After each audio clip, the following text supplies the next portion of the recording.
All right, I believe we are finally live. I'm a little bit behind schedule today. All right.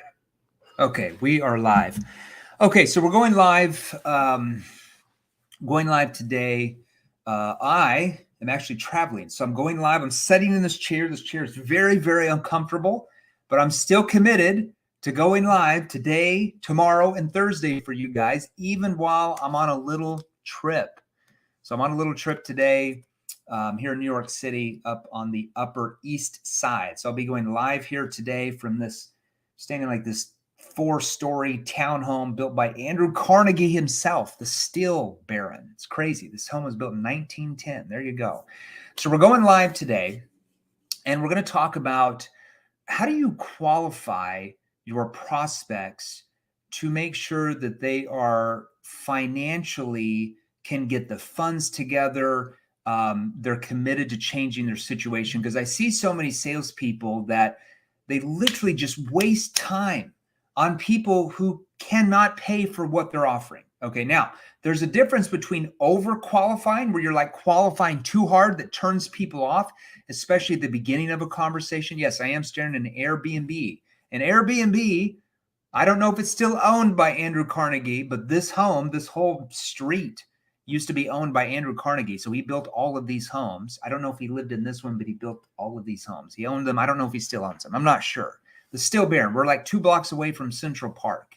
Upper East Side. There you go. It's a lot of buildings around here, a lot of noise. So you might hear some fire trucks, some police sirens. Don't worry. I don't think I'm getting arrested. We should be good. There's a lot of noise out here in New York. It's crazy. It's hard to even go to sleep at night. Like the bedroom I'm at is like the windows are right next to the bed, and I hear sirens at like 3 a.m. It's insane. It's a little bit different than sleepy Scottsdale, Arizona, where I live and have the office. All right. So what qualifying questions do you need to ask, and do you need to find out to financially qualify your prospect if you get signs that they might not have the funding to pay for what you're offering, what your solution? Tyler, looks cold AF in New York City. It's about 60 degrees today. Amanda said wear earplugs. I don't like earplugs. That's a thing. I know, but I would wear earplugs. But I am committed to you guys. All right, so let's go in. Now, if you're brand new, so I'm going to give you these 3, I might even give you up to 5 different qualifying questions that you can ask for 2 situations. A, if they give you signs that they might not have the funding for what you're offering, so you don't waste your valuable sales time selling to somebody who's never going to buy what you want, but your solution, okay? And B, to basically qualify them to find out if you need to. How important is it for them to change their situation? Daddy-daughter trip. Love the pics. Thank you. Whoever said that. Brandon said that. I can't see the names on StreamYard. I just see it here on my phone. Thank you very much. You guys are kind to me. All right. Now, if you are brand new to our Facebook group, because we're going live inside the Facebook group, we're going live on LinkedIn, we're going live on YouTube, and we're going live on our business Facebook page that has like 65,000 souls on there. Crazy. All right. If you're brand new and you don't know who I am the chairman. I'm the founder of 7th Level, and we're an organization. We're a company that helps salespeople exactly like you, watching me right now. So we help salespeople like you, sales executives like you, sales management like you, entrepreneurs, coaches, business owners, doesn't matter. We train you and your teams to use specific skilled questions and techniques that work with human behavior. That's the key part, that work with human behavior rather than work against it. We call those neuro-emotional persuasion questions. That stands for NEPQ. So when we talk about NEPQ, we're a bunch of book nerds on here, but that's what it actually means, okay? Now, what do these questions do? NEPQ allows your prospect to want to engage with you and to want to open up to you, because it eliminates sales pressure and sales resistance from your prospect, so they don't try to get rid of you. So they don't try to push you around and not engage and stay surface level. And then at the end, I need to think it over. We need to look around. We need to look at more quotes. I need to talk to my spouse, the board, whoever. And then you chase them around and they never make a decision. Okay. Now, if you want to learn more details about how we can help you or your teams sell a lot more than you are now, in the comments section, post hashtag NEPQ.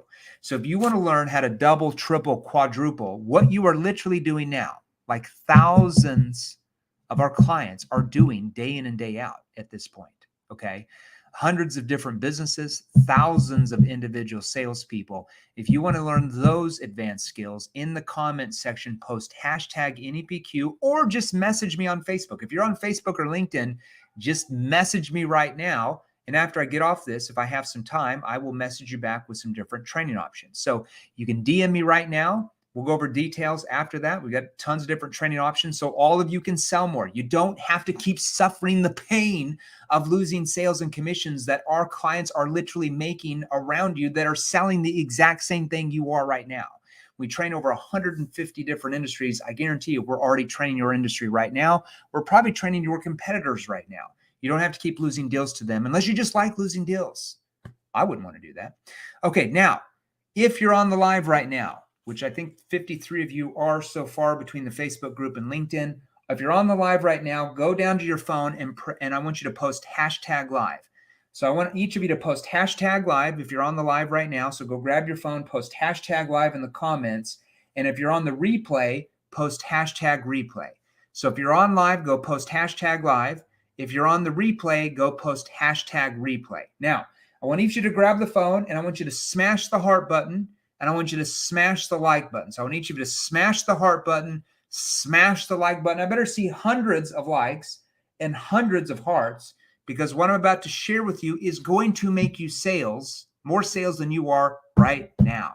I'm just going to give you a little hors d'oeuvre today, but even that little hors d'oeuvre is going to help you make more deals. Okay, so go post, smash the heart button, smash the like button. We do that, it creates more engagement in the group and more people are able to see this training. All right.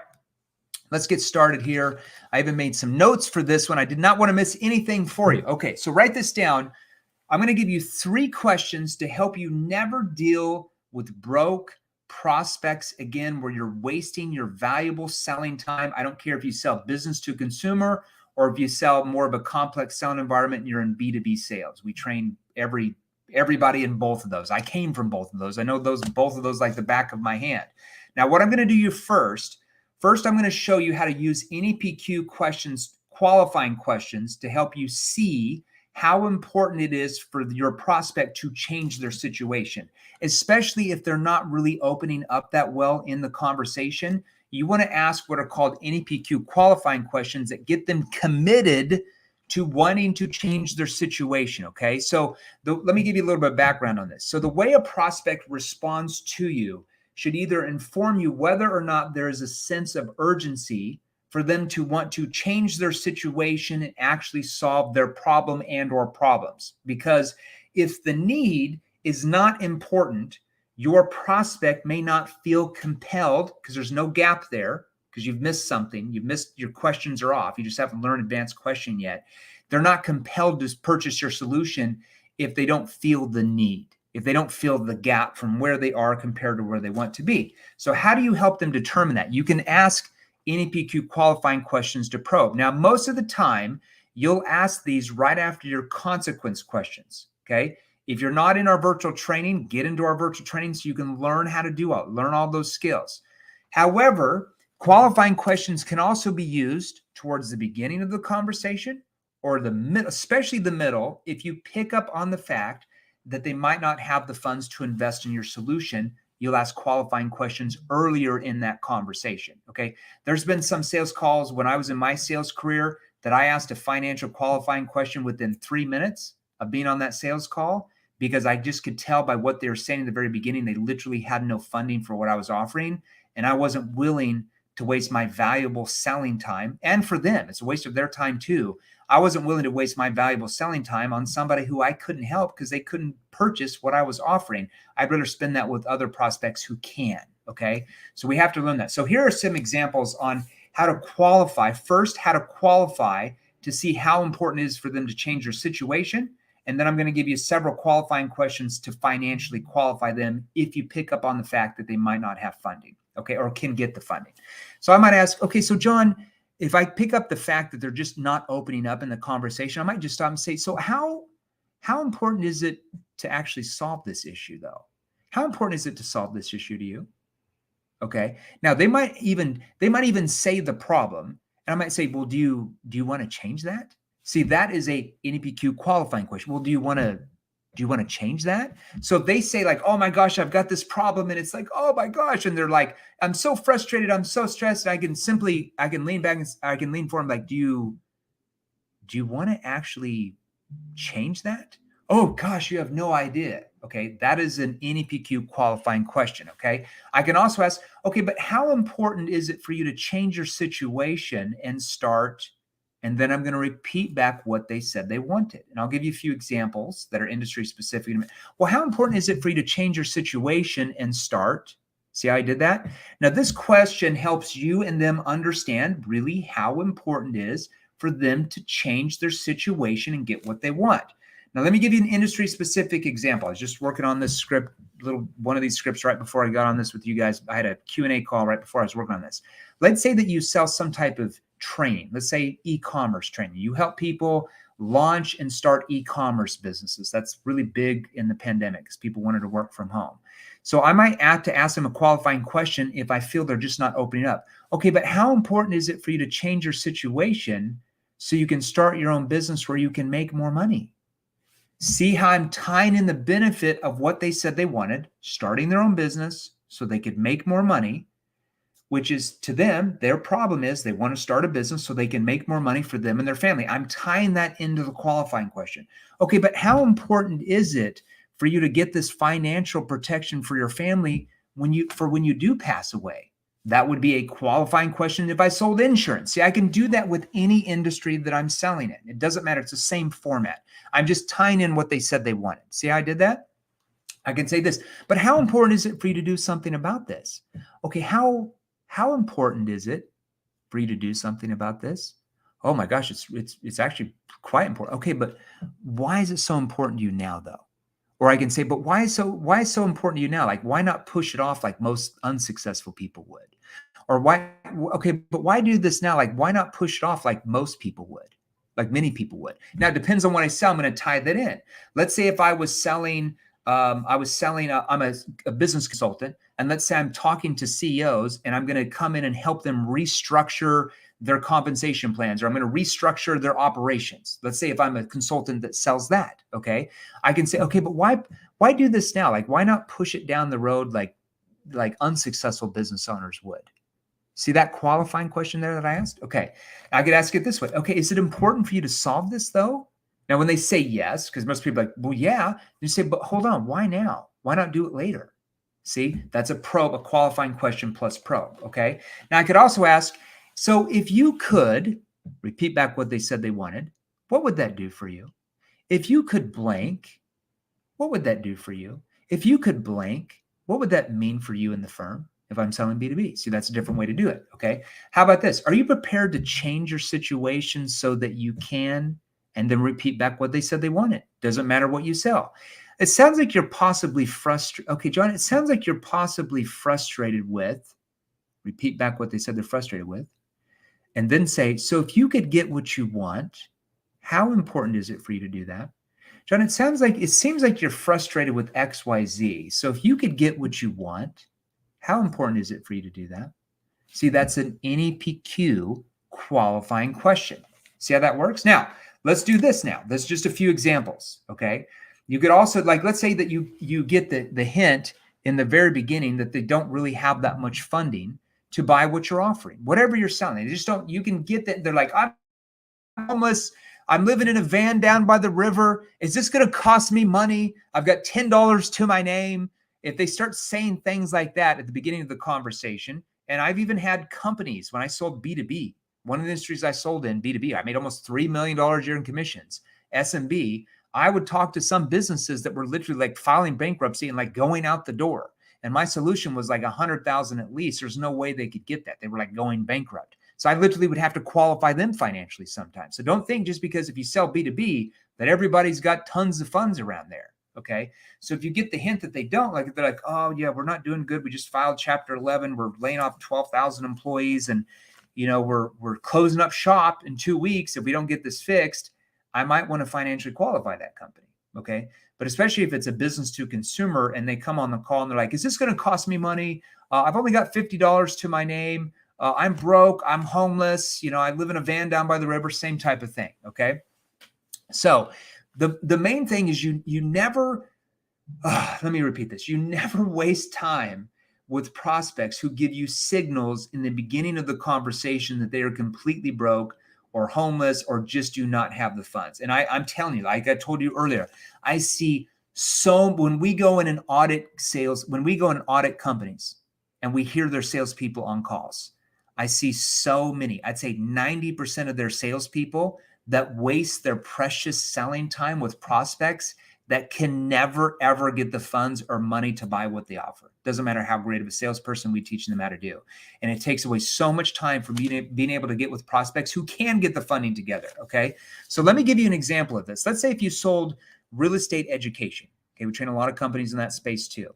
Let's say if you sold real estate education that teaches people how to become full-time real estate investors. They might already be doing it some, but they don't have the skill sets to go full-time, okay? They want to learn how to buy multiple properties every month, okay? And maybe they're buying one a year right now, okay? And I get the hint that they might not have the funds. Let's say what I'm selling is 10 grand. I'm just throwing out a crazy number, okay? And I get the hint, and they're like, is this going to cost me money?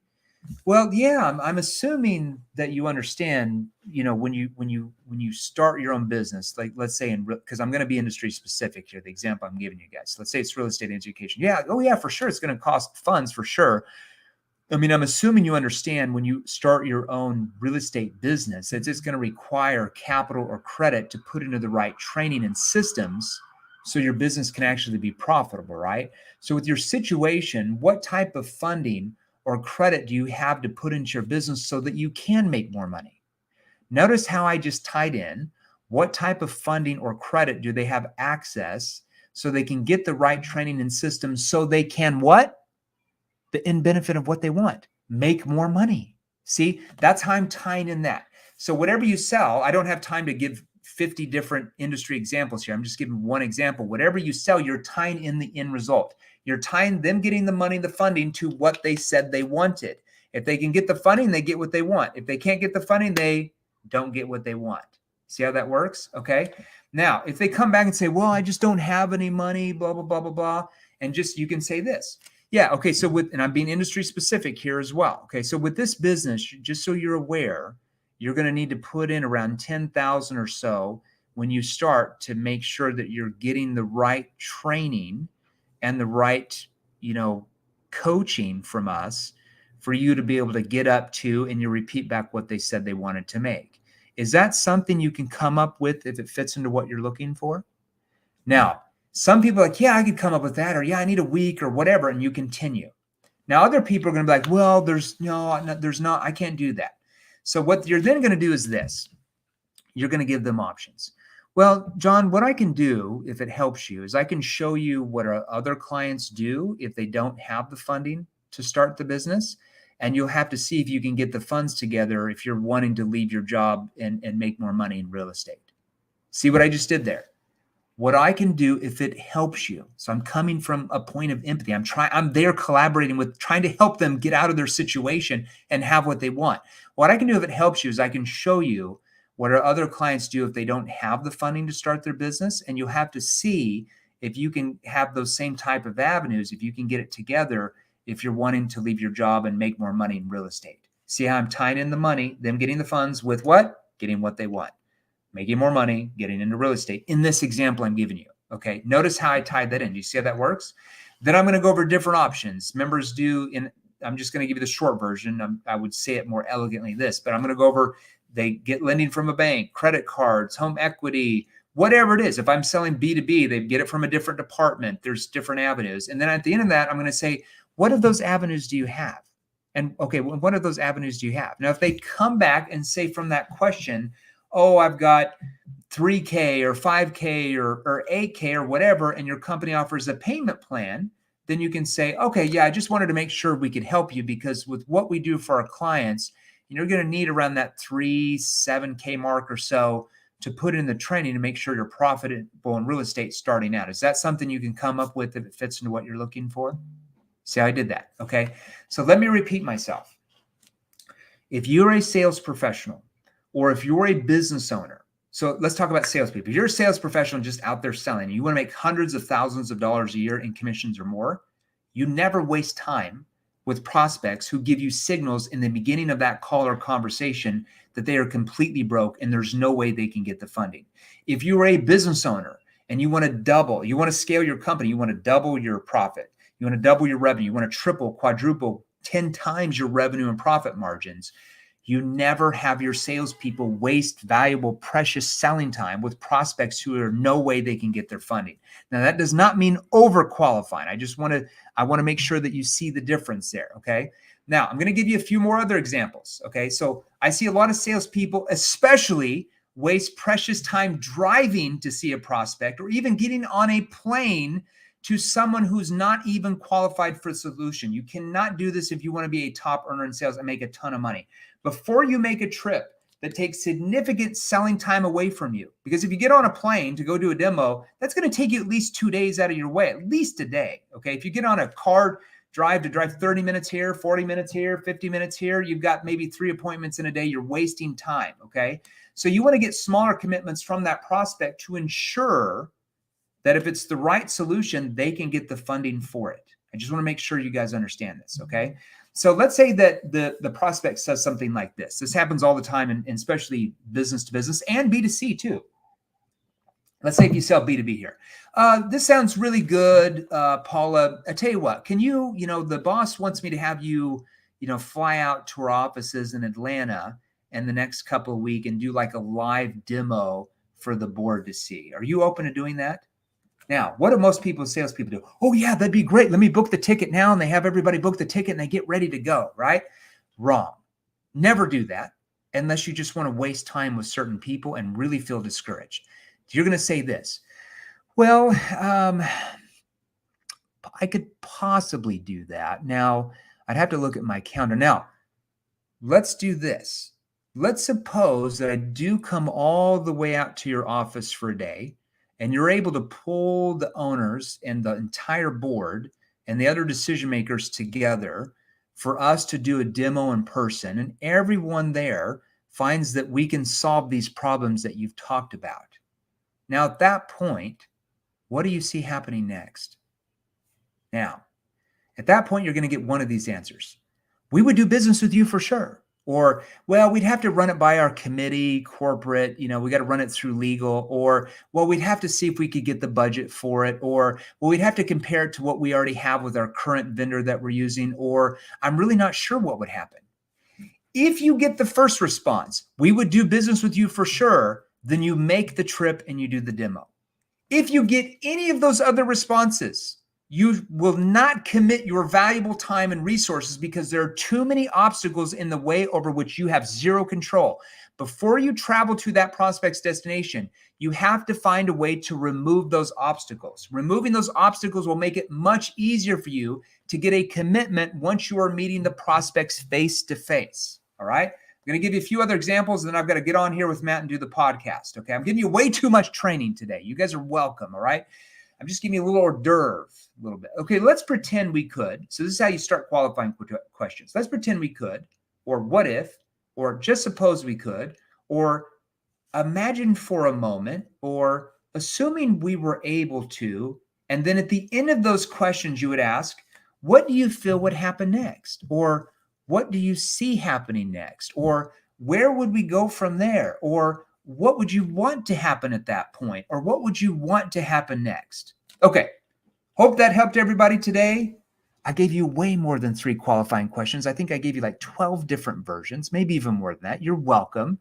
All right. Now, if you want to learn how to sell like that, because I just gave you like this much, I gave you a tenth of a tenth of a tenth of a tenth of a tenth of 1% of our virtual training courses and our group training with me and our CEO, Matt Ryder, and our CEO, Marco Cortese, and all of our sales trainers that have been trained in NEPQ, that use it, that train companies, tons, thousands of salespeople. If you want results like you see all these testimonials flying into the Facebook group every day, because we get about 5 to 10 new ones every single day. We have almost 5,000 in the last 28 months. I'm bragging now. There's probably a reason why we have that, okay? So if you want to learn those type of skills, I want you to go message me now on Facebook or on LinkedIn or wherever. If you're on YouTube, I don't know what to tell you. I don't think you can message me. You're going to have to put a message there and we'll have to find out where you're at. But go message me right now and we'll message you right back. I'll either message you back myself or I'll have our CRO, Marco Cortese, message you, or our CEO, Matt Ryder, will message you back different training options so you can sell more.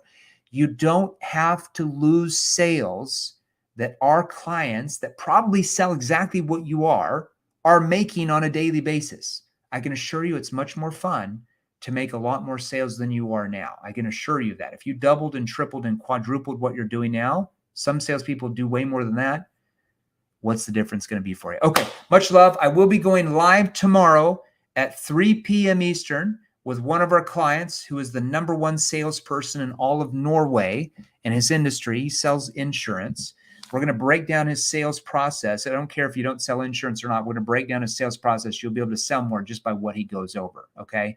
So he went from being an average salesperson in his industry. There's about 10,000 different reps in his industry. He was about right in the middle of the pack about 2 years ago. He's been a client for 2 years. And last year, he won the #1 salesperson in the entire industry award. There's probably a reason why. He's not calling more leads. He's not getting all the good leads. He just learned NEPQ. So if you want to show up to learn that, show up in the Facebook group live tomorrow, 3 p.m. Eastern. Love to all. See you guys soon.